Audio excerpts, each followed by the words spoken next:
It's been a long road. There is no way I'm doing the Enterprise challenge.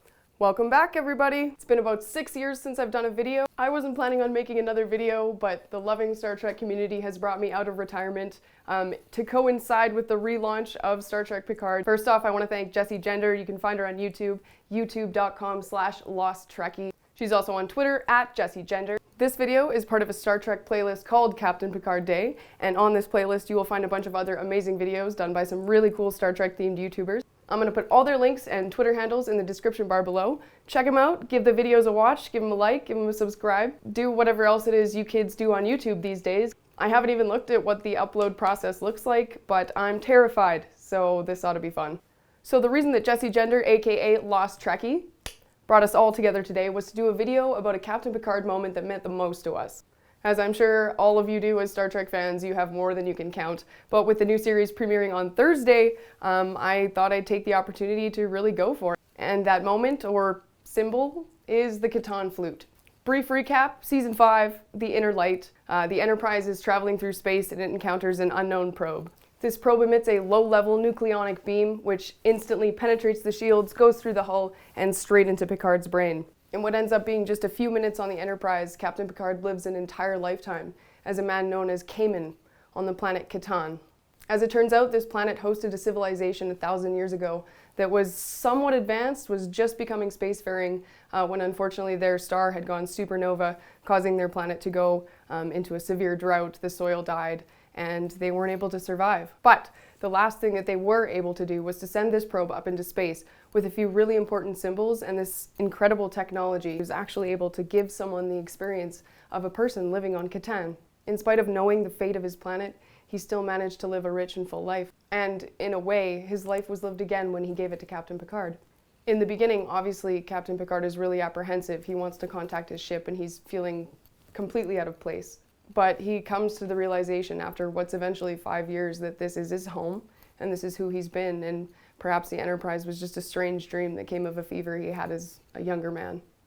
At the conclusion of the sort of beam's purpose, all of the people in his life who he loved the most came back to him and explained how much it meant to them as people of this planet that he had this experience.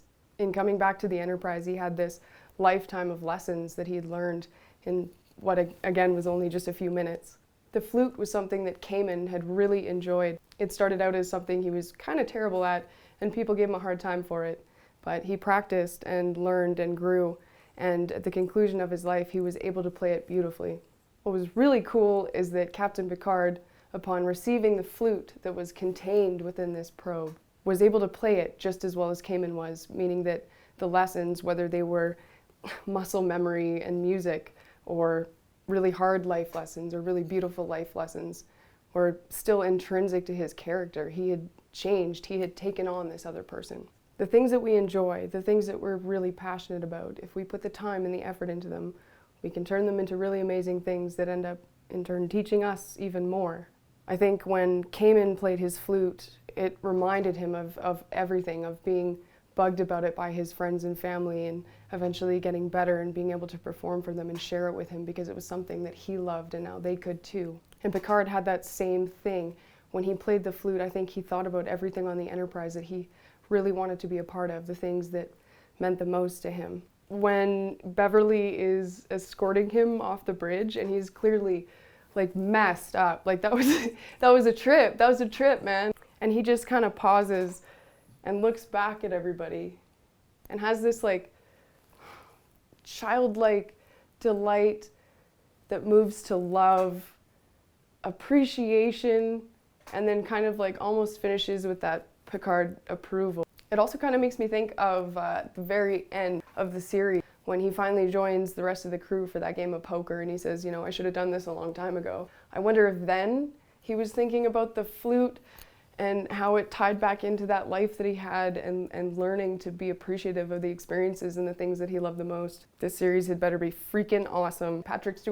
Sir Patrick Stewart would not have signed on if he didn't know it was going to be amazing. So I think if he believes in the series, we can too. And oh my God, we have a day before we get to see it. So to everyone who is watching, I want to say thank you from the bottom of my heart, because I haven't done a video in 6 years, and somehow I have over 1,000 subscribers and people who talk to me on the daily about Star Trek on Twitter. You can find me at the Star Trek Girl. That's my handle. You'll be able to catch Star Trek Picard streaming this Thursday, January 23rd, 2020, up here in Canada on CTV's Sci-Fi channel. Or if you live in America, you can find it on CBS All Access. Back in my day, Star Trek was still run by Paramount. Viacom? Whatever happened to Viacom? I'm so behind. I feel old, but it's a good thing.